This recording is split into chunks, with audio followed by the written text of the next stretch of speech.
Welcome to the Black Girls Heal podcast, where we talk about changing unavailable relationship patterns, healing unresolved trauma, and building a healthy relationship with first you and then others. Every episode, we will talk about actionable advice that you can apply today to break unhealthy patterns and grow your self-worth. I'm Sheena Tubbs. Let's begin.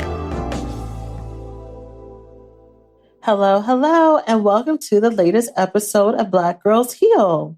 So for today's episode, I want to talk about 4 ways to not be codependent as a healer. I actually wrote down 5, but it may be 4.5-ish. But being a healer is a really, really incredible privilege that you will have in someone's life. And so to be clear, when I mean healer, today's episode, I am specifically going to be talking to people who are healers professionally. So other people who are therapists, other people who are coaches, people who are energy teachers, people who are, crystal healers, people who are constantly working in the energy and healing and transformation process of people. However, healers come in all forms. Some of you are not professional healers, but you're the person who's a confidant for people in your work group. You're the person who's the sage in your community group. You're the person that everybody in the church comes to. You're the pastor. You are a teacher in the school system, and the kids come to you for support, right? So healing and healers, there's no monopoly that one group has on the other, because healing happens in so many containers and in so many relationships. And at the same time, if you consider yourself to be a healer or a healing space for other people, it is very, very important that you are not codependent in those relationships, and that you are not expecting more than what those relationships are supposed to give and what they should show up as. Okay? This is a lesson that you may have to learn and keep coming back to over and over again. When I was in training to be a therapist, I've been doing this work for almost 13 years. And the majority of the time has been as a licensed mental health clinician and therapist. And so one of the things that they hammer into you at the same rate, or at least my school did, hopefully all schools are doing this, at the same rate as training and methods and how to help people actually get better through systems and through therapeutic techniques, is also making sure that you are healthy and boundaried as a practitioner, to make sure that you are not bringing any of your own stuff, any of your own family trauma into the therapeutic relationship. And that also includes ways that codependence can sneak into the process.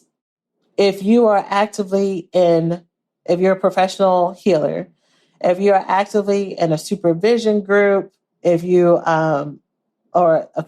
clarify that. If you are a professional healer that has like a licensing board or some kind of regulatory system, you are going to hear a lot of the things that you hear there in your supervision or in your training in this episode. And at the same time, I want you to keep it on just in case there's something that you need to hear or something that maybe one of your colleagues needs to hear. If you are not a part of a professional licensing board or anything, and even if you are, y'all, like I'm about to share some things that knowing what I know, I had to have a couple realizations of ways that I've been codependent with clients and ways that I've had to check myself as a healer.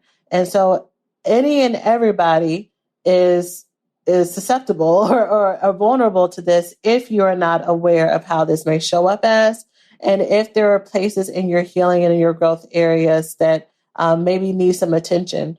And, sometimes our areas for growth show up in different ways. And so we always want to be open to how they may present for us. But no matter where you are, whether or not someone pays you money to help them through their healing process, or whether or not you are a community worker, a healer, or a little bit of both, I want us all just to be open, especially if you're a listener to this podcast. Chances are that you have had themes of codependence in your life before. And so it'll be really good for you to see, am I being codependent with the people I love in ways that I might not realize? Okay, so let's go ahead and jump into it. The first way that I want you to make sure that you're not being codependent with people that you help, with people that you assist in healing, is that you do not argue with people who are not ready for transformation, that you do not get emotionally involved and twisted with people who are not ready to make changes in their lives, with people who make excuses about why things cannot work out for them, and that you take that very, very much to heart. When you are codependent with people that you help, and this includes family members, this includes loved ones, this includes clients, this includes if you're like me in the online healing space, and people say that they want support, and then when it comes down to actually taking the support, they may have their own blocks and barriers. If you get emotionally pained and hurt as if they are rejecting you, or as if they are saying something about your quality of help, or not even related to you, if it is so hard for you to see them in pain that it starts to negatively affect how you show up in the world, because now you're taking ownership and now it's your fault and your responsibility and your obligation to get them to the other side, to get them to the place of healing. And until they do that, you cannot rest. That's codependence. That's codependence, because that person's journey and that person's story and that person's walk is their own. It has nothing to do with you. You making their life about you and about what they're open to doing with you is shifting out of that place of compassion to being a place of perhaps personal fulfillment for you. That sometimes what I see often happens is that this can come from a place of you needing to be needed, or maybe you grew up in a family system that anytime you saw anybody in any type of distress, it was immediately your responsibility to fix it. It was immediately your responsibility to, put yourself on hold and make sure that they were okay, make sure that they were better. And if they were not happy, if there was something that happened, that was your fault. That means you didn't do the job right. It meant that the whole family would suffer because you didn't fix it. It meant that you had to stay up late or get another job or listen and listen and listen, or hold your plans off in order to rescue and be the savior. And so now, as a healer, as someone who professionally heals, and you're out there working with clients, or again, you are the caretaker in your friend group, you see a friend or you see a family member who's in pain and distress, and you're trying really hard to get them to be motivated to tap into getting better, and they're not. It is very hard for you to be okay when they're not okay, because you've been trained that that's wrong for you to do that that's selfish for you to do that, for you to be able to lovingly detach and let go and allow them to make their own mistakes and allow them to walk their own path equals selfishness versus healthy maturity. So then the question might be, well, if I see someone that's in pain and they're telling me about it and they're unloading this on me and they're telling me how hard this is for me, and I'm not supposed to try to convince them and motivate them to move forward, then what am I supposed to do? One thing that I teach my students to do, I'm going to teach you right now, is when people are sharing their emotions with you or sharing what's going on with them, you need to pause before you rush into fixing things. And you need to ask them, what is it that you need from me? How can I support you? And there's 3 options. Either they want feedback and advice, either they just want you to listen, or they just want you to tell them it's going to be okay. So feedback and advice. The second one is also called holding space. So just listen. Don't try to fix it. Don't try to do anything else. I just need you just to let me get this off my chest. And the third one is tell me it's going to be okay. A lot of times, people who are in that stuck place where the world isn't working out for them and there's always somebody else's fault or they're not ready, they just want you to listen. They don't want you to do anything else. And it's you that gets all twisted and wrapped up about how you need to fix it. You see a solution that looks so simple and maybe it's legitimately simple, but that person has to be ready for that. Think about all the ways that, there's been a growth area for you that you've been too afraid to step out and do. And you needed time and you needed space and you needed maturity and you might have needed to burn your hand on the stove a few more times until you're ready to do it. It didn't matter how many times someone tried to convince you to do it or if someone tried to bully you to do it. If anything, that just made you feel worse because you weren't emotionally ready to move forward. And so you repeating that with somebody else is only going to cause the same effect. It's not motivating. So we need to allow people and trust people enough to be adults and to understand that if I really believe that this person is capable, the capacity starts today. The capacity starts with me letting go and letting them come to a place no matter how long it takes, whether it's a day, a week, years, girl, it could be on their deathbed. If that's what they need for their own process to come to their own place of realization, for their own place of healing and power, that's what they need. And for you to be a support system and to be a healer, it is you providing the space for them to figure that out themselves, which means you stepping back and letting them walk their path. Okay? The second thing or second way for you not to be codependent as a healer is very much related to this, but it is to not personalize their progress. So let's say you as a healer, you as a therapist, a coach, grandma of the family, teacher, you're talking to someone who has actually let you in and they're letting you give them advice. They've actively asked for it and you've given it to them and they decide not to do it.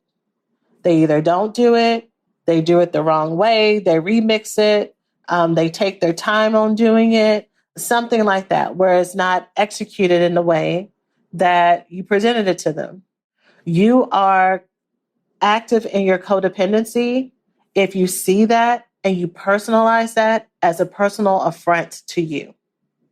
If I see someone has not done what I suggested or even straight out told them to do, to make it more about me than about the fact that this person has their own trauma that they are actively unlearning that they got to work through. That this person has their own fears and insecurities that are decades long and have nothing to do with me. And even if they do have something to do with me, like let's say this is a family member and y'all got a past, that's still something that they have to unravel and heal on their own. And again, it can be really hard to watch people that we love struggle. And at the same time, it takes what it takes. Codependence is really good to acknowledge because it communicates a lot about how we actually see ourselves. So I'm active as a healer. I've given advice. They haven't taken it. And I personalize it. I need to listen to what that thought is that I have that's making me so upset. So is that thought, they don't even value me? And is that really more of a sign that you feel undervalued in some ways? Is the thought, they must have thought that was bad advice. And there's a part of you that doubts whether or not you are good at what you do or whether or not you're smart enough or whether or not you're good enough. Is there a thought that's like, they did that on purpose just to spite me?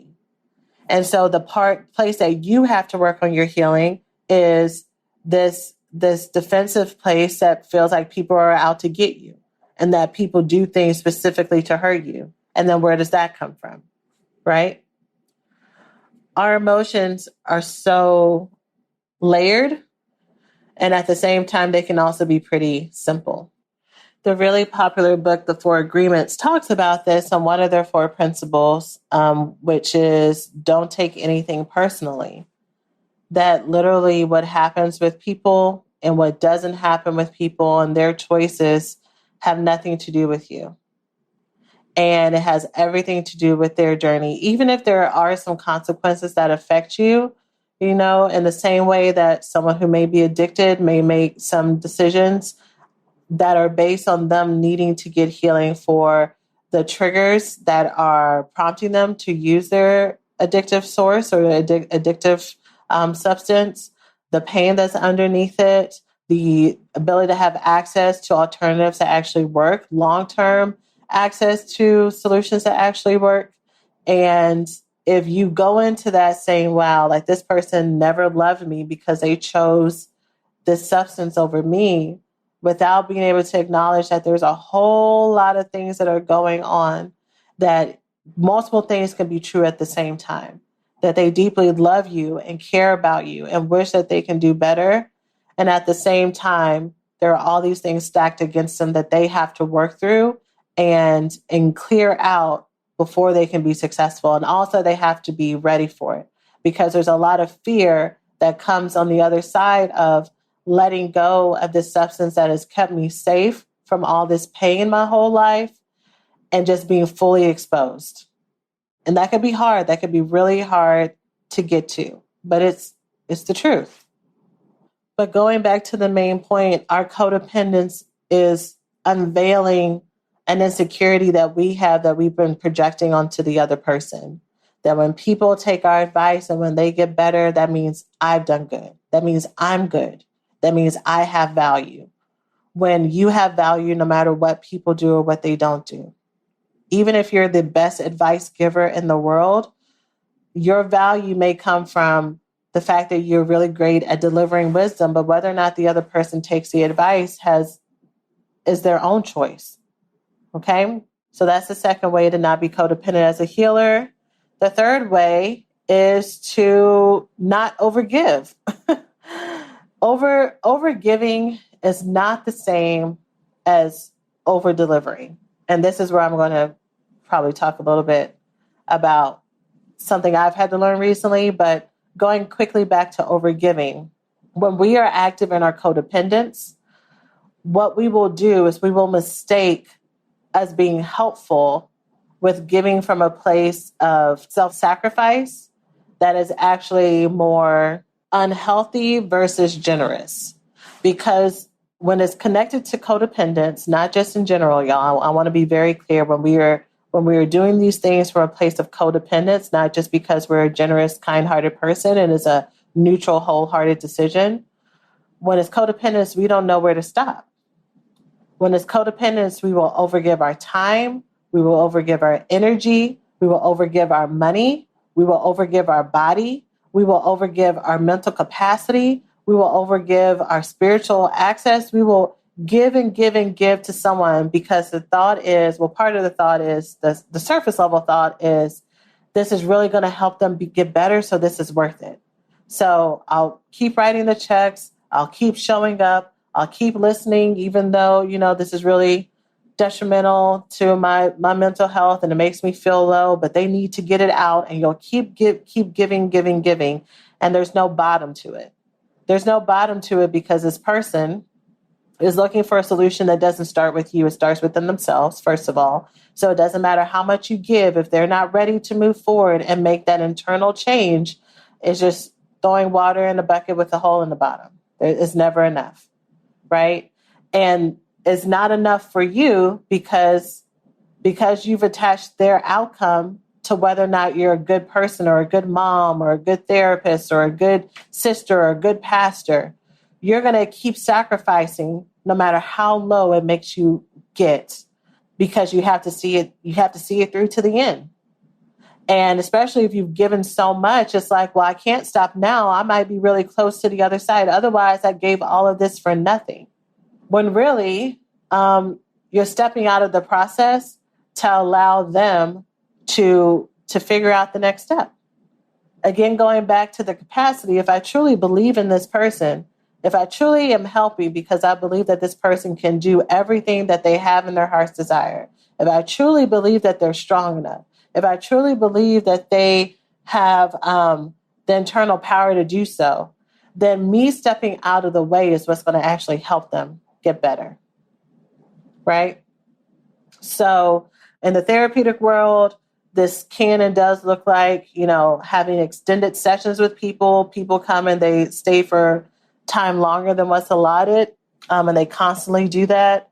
It can look like people asking for discounts on things. It can look, and you giving it even though, you're barely paying your light bill as a professional person, but, they're struggling too. So I need to assist them. Otherwise, I'm a bad person. And that's what I mean about the self-sacrifice. That's not coming from a place of generosity because you're lacking your own internal boundaries for yourself. So I don't know about you and the journey that you've had to build consistency in your relationships, but the roller coaster of over-attaching to people and then hiding from relationships after disappointment and heartbreak is exhausting. And sometimes you can feel as if you're trying your best, doing all the things, only to end up in a dead-end relationship or confused if there's something you're missing about what you're doing wrong or what you're bringing to the table. And so because of that, in our 6-month coaching program, From Avoidant to Available, we help single women clear the path to develop and nurture healthy relationships with available partnerships, with available friendships, with our special high-touch hybrid approach combining group coaching, community support, and private coaching check-ins. If you'd like to get off the roller coaster of being either addicted or avoidant in relationships to become balanced and available, feel free to learn more at our website by going to fromavoidanttoavailable.com and apply to join us in the next cohort. During my hiatus, this is absolutely one of the areas that I had to kind of sit with and self-assess myself. Those all go together, but I had to look within and see, okay, what are areas that I may have been codependent with my own healing tribe, my own coaching students. Where are the places that I have falsely equated what next steps that they are taking, what they're doing with my worth, right? Versus understanding that even though the format or the structure is different, their journey is their own and my journey is my own. And their process is what they need to work through, right? Versus I'm taking responsibility for their whole life and every decision they make and every joyful moment they have, then also every negative moment. And so I had to reestablish what boundaries looks like there, boundaries, internal boundaries and external boundaries as well, because there's definitely some overcompensating and overgiving that I was confusing with over-delivering. So something that helped me figure that out was talking with people in my community and getting out of my own head about it. So talking with other people in my community who were coaches, talking to other healers, talking with friends about some of the things that I was doing with my business and some of the thoughts I was having and some of the things that I wanted to add, and having them help me get grounded. So that actually leads to the next point, the importance of using community to help you when you are a healer. So you already know that we should all already either currently be in relationship with, or at least have a connection to when we need to be in relationship with someone who's a mental health professional to talk through what's going on with us. But especially if you are a healer or in a profession that has healing qualities, because by nature, you're not only carrying your own trauma, you are also constantly interacting with the trauma and the impact of other people. And then if you work in settings where you have large amounts of relationships, like a teacher, like a clinician that works in an agency model, you need to constantly be talking with someone through that and about that to make sure that you're clear on what's yours and what's theirs. So, for example, again, looking at being a teacher, looking at an educator, and just the impact of that. Maybe there's a student in your class. Maybe you teach middle school and you have an 11-year-old little boy, Derek, who just really triggers you every day and triggers you all the time. And you just think that this is just part of being a teacher. And, sometimes there are students that you just don't click well with or mesh well with, and just you have to work extra hard there, but you just think that's just part of everyday life. And so you may spend a lot of your sessions and a lot of your times and a lot of your conversations with friends and family talking about all these other things, when really the fact that you dread third period every day is a little bit more of a conversation topic, or should be more of a conversation topic, versus just water cooler convo about how that is your toughest day versus maybe the whys that are behind this. Chances are it may actually be triggering you because it's connected to your childhood trauma, that something about this relationship with this student is bringing out some unresolved issues that you may not even be aware of that you have. And so by bringing those type of issues to therapy, to supervision, to conversations with colleagues who are actually emotionally aware and willing to go to those places with you, you can discover those things, right? If you're a therapist, how do you feel when clients stop coming, whether because you don't know why they stop coming? Do you personalize that? Do you take it really hard when they leave?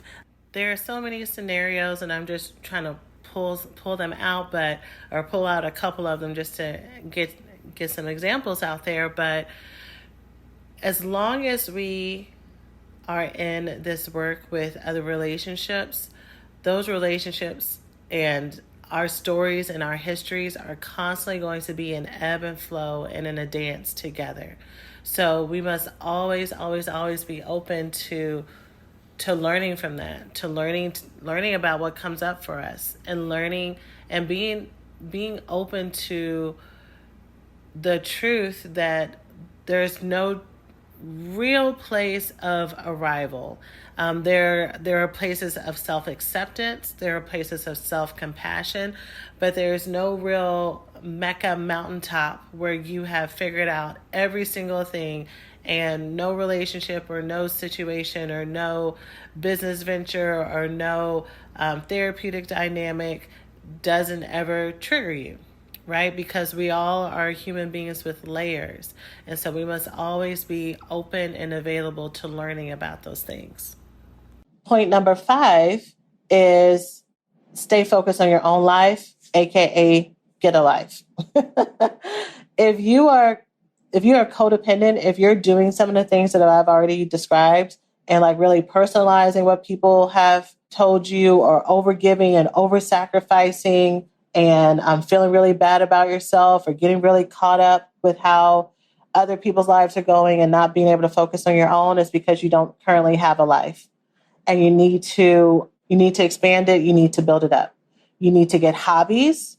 You need to invest time, energy, attention, love, support, sex, money into your current relationships, and really build those to be bigger than what you do outside of that.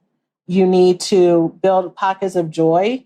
You need to be investing in your own mental and emotional health, like I already said in the previous point. You need to not have your whole life connected to people and things you have no control over, because you don't, right? Your full identity cannot be healer, period. In the same way that it's not healthy for someone's full identity to be mother, period, or wife, period, because you're basing your full value and what you bring into the world on whether or not a group of other people like you that day, or on whether or not the house happens to be clean, if we're doing traditional motherhood, or whether or not your partner and you had good sex that night, or whether or not y'all like each other that month. Like your identity and who you are needs to be full and robust and connected to what brings you joy, the things that bring you value, right? Because if anything, what makes someone a good healer, in addition to the wisdom and the insight and the ability to be open and reflective, is that she or he or they have built such an internal resource of abundance that they're able to give that same experience to other people. They're able to pull from their own experience of what it feels like or felt like to build boundaries, to build their own container of joy, to build their own container of resources so that they can teach people and show people how to get that for themselves. And if you're not doing that, if you have completely let go of everything to be in service of other people, I don't think it's doing what you're hoping that it will do. It might help some people get some temporary relief, but when they're ready to move to those higher levels of just self-actualization and fulfillment and joy, they're going to need more resources than what you're able to give. And that's totally fine because, I am built to help people with a certain pocket of their healing journey. And then depending on where they go from there, they're going to work with other healers after me, right? That's the other thing when you're codependent as a healer, you can't be possessive. You can't be jealous. That if you feel those feelings, that is more you going back to you needing to be needed. You needing to be someone's everything. Where does that come from? Because it's not about that person. It's more about you. Why do you need to be someone's everything? And why are you willing to bend over backwards to be somebody's everything? You are enough exactly where you are in that corner pocket of somebody's life. You're enough just being their pastor, just being their sister, just being their therapist that sees them 1 hour a week or every other week or whenever they decide to see you.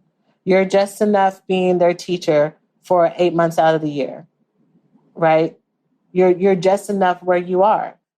So I want us to see these pockets or these places where we find that we've been codependent as invitations for us to do this deeper work, invitations for us to grow, because it's only going to not only enrich us, but if we are healers giving from a place of just true generosity, and it's where our gift set is and not a trauma response, then it's only going to make that better. Because some people are givers, and this might not be people who are really tuned in to this episode and really listening intently, but some of us are givers and healers because it's how we were trained to be. We really don't want to. We would actually prefer to not be helping people. We would actually prefer to just, do us and live our lives. And I want you to know that that's okay. I want you to know that that's an okay place to be. Maybe part of your healing is being able to learn how to say no, and not say no a little bit, like some people who are codependent healers may need to learn, but just say no, period. I am not available for that, and I'm okay. I'm okay with that being final for me. So there's that. And yeah, the last thing that I wrote is actually, getting a life. And I just added to that, just space is okay. It's okay for you to not be in constant contact. That's definitely something that I had to unlearn as a therapist, and also just candidly something I'm unlearning as a coach as well. One of my main selling points to my coaching programs, which you may remember if you've been rocking with me for a long time, is that one of the problems that I had when I was healing from love addiction with my therapist was there were times that I had questions that I needed answers to, and I had to wait, weeks till my next session. And that's if we got to my question. And a lot of things when it came to love addiction is that it's very impulsive, and, is I'm about to make this text or not? I'm about to show up at this person's house or not? I'm about to send this 4-page email or not? And I need someone to talk me off the ledge, that kind of thing. So one of my selling points for my program was, you get full access to me, 24/7 access. We got a Facebook group, we got forums, we got all this stuff. And I've learned a lot of things. I've learned a lot of things over the years when it came to that. But a couple of those things is one, that's not healthy, just straight off the bat. No one should have 24-hour access to you. Even your newborns, like you as a mom, people who are moms know this, like that is so damaging for your mental health to not have any breaks, like any breaks at all. If you are able to have access to help and support, even for a newborn baby, you need to take it and have that space. So me promising and also making myself available 24 hours, 24/7 for multiple women and their stories and their traumas was not healthy for me, which would impact, how I would deliver work eventually. Not at the beginning. At the beginning, like I was very much in my high of like needing to be needed and helping and solving and all this other stuff. So that's not good for me, period. 2 is not good modeling. If I'm teaching people about boundaries, get some, right? First, I need to get some. Third, kind of similar to what I was saying before, like it didn't matter how much access I gave people. I've learned is that women who want to take it are going to take it. They're going to take it whether or not I offer a call every week or every other week. They're going to take it whether or not I offer, a private call or not. I thought like maybe I just need to add more and more access to people to help them feel comfortable. But I've noticed that it's more based on a person's personality and has nothing to do with the container, right? And so this is my long way of saying that if you're a healer, more is not always better. That when people are ready for support and help, they're going to take it however you give it. So if you have let's go to people who are just, everyday people. If you have a family member, say you're like the sage or the healer in the family. If you have a family member who is always in need and they call you at 2:00 in the morning, 3:00 in the morning, it's okay for your phone to be on do not disturb. It's okay for you to not take every midnight phone call. It's okay for you to tell them, hey, I need to start getting some sleep. So from now on, the phone's going to be off from this time to this time.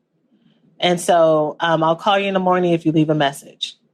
And if they don't leave a message, then you don't call them back. This isn't even related to like healing work, but, it's a pet peeve. I've had some people in my life who have done the thing where they call, and this might be you. And if this is you, I need you to hear this with love and take a lesson from it. They'll call and they won't leave a message. And then they get upset like a couple of days later when they're like, I called you. And I was like, well, you didn't leave a message, so it must not have been important. Like just that this kind of entitlement to your space and energy that they don't even need to share with you why they're calling, because you owe them a response, because you are at their beck and call where they just kind of ring a bell, the bell being the phone, and you immediately respond. And it's like, I care and I love you, but I also have my own life. And if you do not tell me that there's a need on the other end of it, I'm thinking that could have been a pocket call. That could have been something that you figured out the solution on and you don't really need me anymore. It could be all kinds of things, right? Or maybe the call didn't even come through and you're mad because you called me and didn't leave a message and then no call even came through because my phone was off, So boundaries and space are okay. Whenever people have access to you is enough. Whatever you decide that access is enough. And so, going forward, because I'm sure people are like, oh, what's happening now? And I'll just tell you, I have talked with my team about my phone goes off now. I'm getting a second phone as well. I am now having office hours for me and my coaching program where I'm not promising to answer a 2 a.m. Facebook message, which I've done in the past before. My life is different. My energy level is different. I'm healthier. I have more self-care practices, and I want to give that to the women I serve as well. A lot of growth happens over 4 years. How long have I been doing coaching? Oh gosh, 4 years, almost 4 years. So yeah, That's it for this episode. I hope that this is helpful for you. I hope that you were able to hear it in love and in compassion and in tenderness. I hope that anyone who is on the receiving end of people who are codependent healers and you've actually been benefiting from people kind of overgiving and being overextended, I hope that you hear that there is benefit in that. In fact, I don't even have to hope. I know that that's true because I've heard from not only my own students, but I've watched this happen with other healers and with other people, is that people want you to be healthy. Like people see when you're doing the most.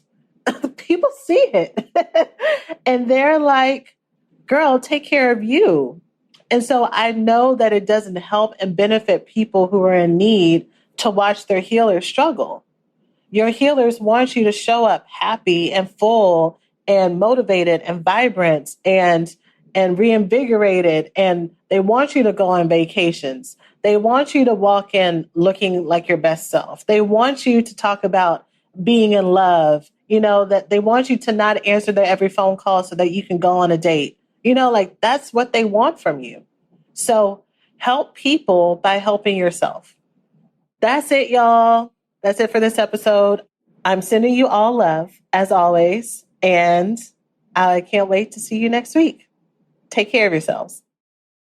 Hey, so thanks for listening to today's podcast. If you enjoy what you learned today, it doesn't have to stop here. Check out the Black Girls Heal website at blackgirlsheal.org for more resources to help you heal from intimacy disorders like love addiction and love avoidance. The best time to start or restart your healing journey is now. You can grab a free copy of our 5-step roadmap to heal love addiction, love avoidance, and love deprivation by going to blackgirlsheal.org/roadmap. And if you're on social media, feel free to follow us at Black Girls Heal on Instagram and Facebook.